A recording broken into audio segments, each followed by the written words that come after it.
Девочки, мальчики, смотрите, я нахожусь в городе Новый Орлеан, на берегу реки Миссисипи. И вот совсем рядом большой корабль, круизный корабль. А это мост через реку Миссисипи. А мы будем кататься тоже на кораблике небольшом, где-то прогулочный кораблик. Вот. Я чего показываю этот корабль большой?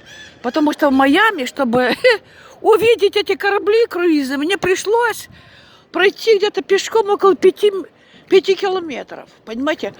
Я шла, думала, вот я уже увижу. А получилось так, что чем больше я шла, тем корабли, оказывается, глубоко по каналу они заплыли очень глубоко.